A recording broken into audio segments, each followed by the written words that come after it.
नमस्कार. अभिवाचन आरतीचे या चॅनेलवर तुमचं सर्वांचं खूप खूप स्वागत. आज मी तुमच्या समोर स्वप्नील वाणी यांनी लिहिलेली एक कथा सादर करत आहे. कथेचं शीर्षक आहे रक्षाबंधन. ऐकूया तर. रक्षाबंधन.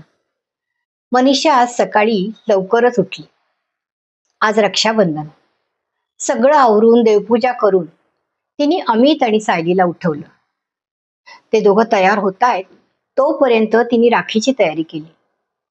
मग सायलीनी बाबांना राखी बांधली. घरातला राखीचा कार्यक्रम झाला आणि मग अमित आपल्या बहिणीकडे पुण्याला निघाला. खरं म्हणजे तिघही जाणार होते, पण ऑफिस मीटिंग असल्यामुळे मनीषा काही जाऊ शकली नाही.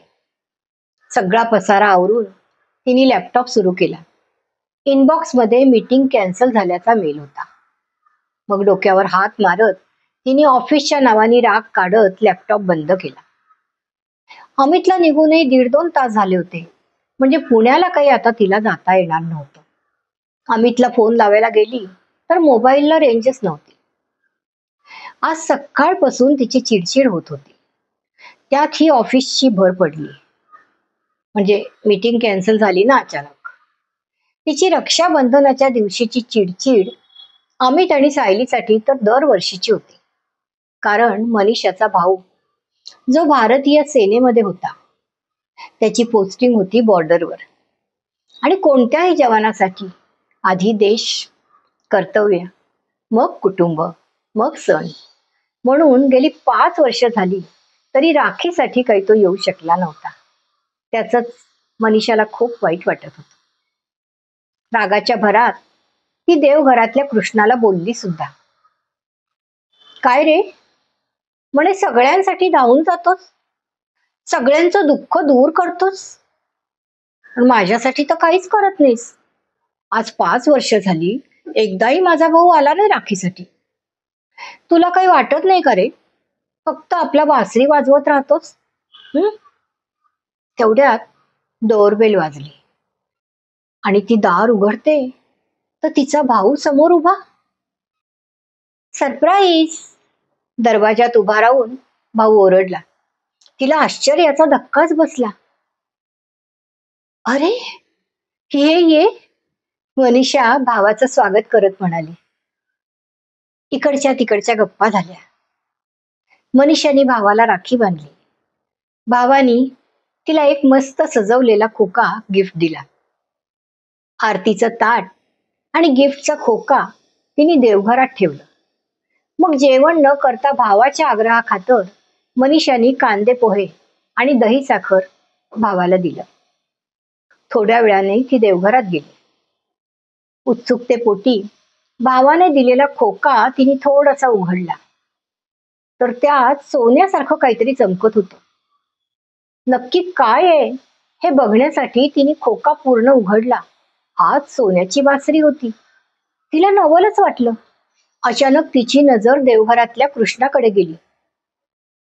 त्याच्या हातात बासरी नव्हती. ती 2 पावलं झटकन मागे सरकली. कांदे पोहे, दही साखर आणि ही बासरी तिला एका झटक्यात आठवली. बासरी घेऊन ती धावतच गेली. भाऊ सोफ्यावर बसलेला होता. हे हे काय? तू तू कोण आहेस? मनीषाने कापऱ्या आवाजात विचारलं. मी तुझा भाऊ. आणि ही बासरी? तिने परत विचारलं. एका भावाकडून एका बहिणीला. नक्की सांग, तू आहेस कोण?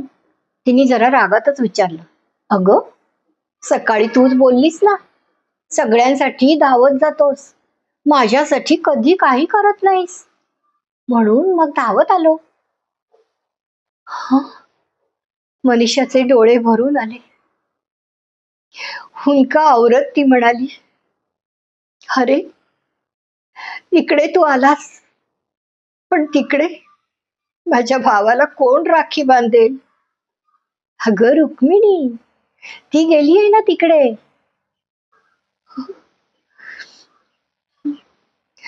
आता मनीषाच्या डोळ्यातलं पाणी गालावर आलं. ही घे तुझी बासरी. तुझ्याच हातात शोभते. आम्हाला फक्त तुझा आशीर्वाद हवा. तिचे हात थरथरत होते बासरी देताना. तोही तिच्या डोक्यावर हात ठेवून म्हणाला, ताई, तू जेव्हा बोलवशील तेव्हा धावत येईल. आणि क्षणात गायब झाला. अचानक घडलेल्या या घटनेने ती पूर्णपणे हादरली होती. तिला काही सुचतच नव्हतं. तो आला, राखी बांधली, गेलाही. हे सगळं स्वप्नवत होतं तिच्यासाठी. डोळ्यात आलेलं पाणी ती पुसतच होती. तेवढ्यात मोबाईल मध्ये रिंग वाजली. नटखट बन्सीवाले गोकुळ के राजा. मनीषाने फोन उचलला. समोरून तिचा भाऊ. अगं, किती वेळ फोन लावतोय? आउट ऑफ रेंज येते. कुठेस तू? अरे, मी आहे इथेच. मनीषा, ती अगदी शांत आवाजात बोलली. हॅपी राखी पौर्णिमा ताई. हो, तुला पण भावा. हं. भाऊ पुन्हा म्हणाला,